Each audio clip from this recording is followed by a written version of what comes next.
শীতের সন্ধ্যায় গরম গরম ধোয়া তোলা এই এক কাপ কফি কিন্তু যথেষ্ট হাজবেন্ডের মন জয় করে নেওয়ার জন্য। আর আমার মতো যারা কফি প্রেমী আছেন তাদের কাছে ভীষণ ভালো লাগবে আমার আজকের রেসিপি। একদম সহজ রেসিপিতে রেস্টুরেন্ট স্টাইলে এই কফিটা কিন্তু ঘরেই তৈরি করে নিতে পারবেন। তো চলুন চটজলদি রেসিপিটা দেখে নেওয়া যাক। খুবই মজার উইদাউট কফি মেশিনে এই কফিটা তৈরি করে নেওয়ার জন্য আমি প্রথমে কাপে নিয়ে নিচ্ছি এখানে 2 স্পুন পরিমাণ কফি পাউডার। সেই সাথে এখানে আমি অ্যাড করে দিচ্ছি 2 স্পুন পরিমাণ চিনি। তবে মিষ্টিটা যার যার পছন্দ মতো বাড়িয়ে বা কমিয়েও নিতে পারেন। তবে চেষ্টা করবেন যতটুকু কফি পাউডার নিয়েছেন ঠিক সম পরিমাণেই চিনিটা নেওয়ার জন্য। আর এখানে আমি দিয়ে দিচ্ছি গরম পানি 2 টিস্পুন পরিমাণ। এই গরম পানি, চিনি, কফিটাকে খুব ভালো করে কিন্তু বিট করে নিতে হবে। তো আমি খুব ভালো করে এটাকে বিট করে নিচ্ছি, চামচ কিংবা কাঁটা চামচ দিয়ে এটাকে বিট করে নেওয়া যাবে। তো প্রায় 1 থেকে 1.5 মিনিটের মতো এটাকে বিট করে নিতে হবে। তো দেখতে পাচ্ছেন আমি বিট করছি আর এরই মধ্যে কিন্তু কালারটা চেঞ্জ হয়ে আসছে।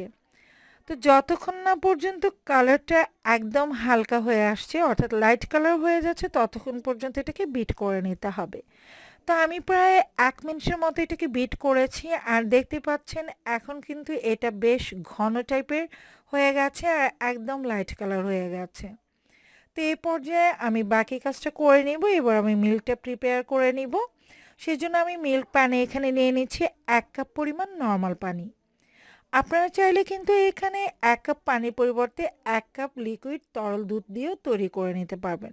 তবে আজকের এই কফিটা কিন্তু আমি গুঁড়ো দুধ দিয়ে তৈরি করব। আমার কাছে গুঁড়ো দুধের ঘন কফিটা খেতে ভীষণ ভালো লাগে। এবার এতে দিয়ে দিচ্ছি আমি 3 টেবিল স্পুন পরিমাণ মিল্ক পাউডার। কথায় আছে যত গুড় তত মিষ্টি, অর্থাৎ দুধ যতটা ঘন হবে কফিটা খেতে কিন্তু ততটাই ভালো লাগবে। খুব ভালো করে মিক্স করে নিচ্ছি। চাইলে গরুর দুধও কিন্তু ইউজ করা যাবে। সেই ক্ষেত্রে আপনারা 1.5 কাপ পরিমাণ গরুর দুধ নিয়ে সেটাকে জাল করে 1 কাপ করে নিতে হবে।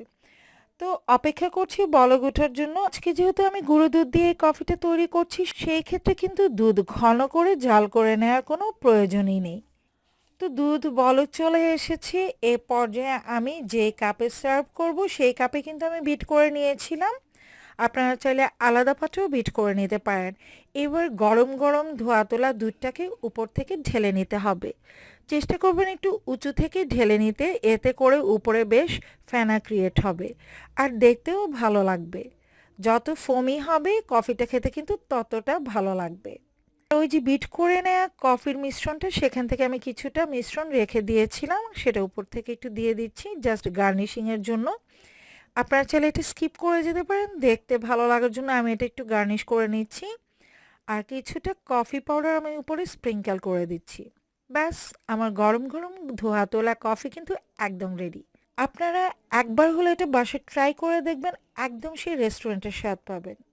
যদি রেসিপি ভালো লাগে তাহলে প্লিজ চ্যানেলটিকে সাবস্ক্রাইব করে সাথে থাকার অনুরোধ রইল।